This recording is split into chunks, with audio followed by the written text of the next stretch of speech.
a statement saying President Trump is committed to holding those who traffic in fake news, hoaxes, and lies to account. CBS and Paramount committed the worst kind of election interference and fraud in the closing days of the most important presidential election in history.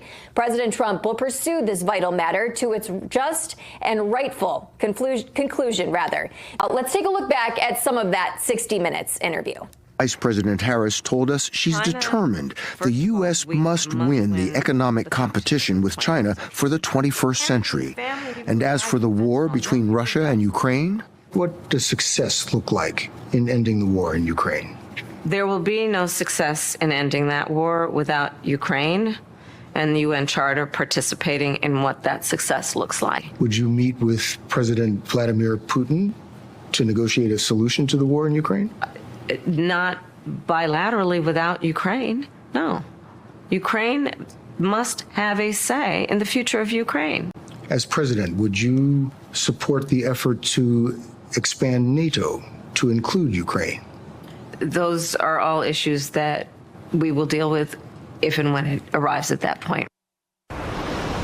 That just looked like a lot of word salad to me. I don't know. Let's welcome in Adam Weiss, the host of Media Exposed here on Real America's Voice, to discuss the latest on this case. Adam, always great to see you. Thanks for joining the show this morning. Thank you, Emily.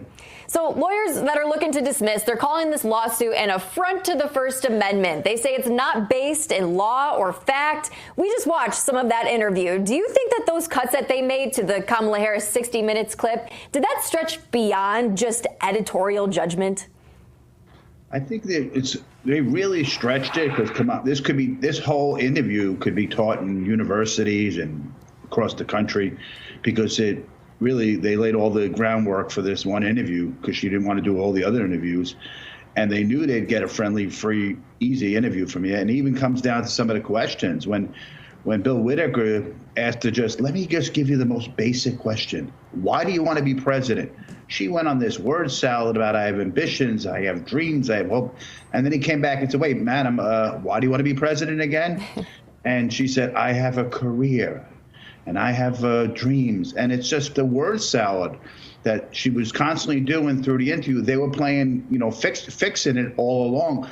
And that's not journalism. Journalism, you could make a mistake if you start quick. We all do this. There are hundreds of interviews. You start quick and we miscue a tape, but not fixing bad parts of an interview. That's misleading. That's bias. And that's what the president wants to point out, because nobody knows it better than him from dealing with the media for 9-10 years, who constantly did this to him. And you need to fix a problem here. We can't have this happen in American politics.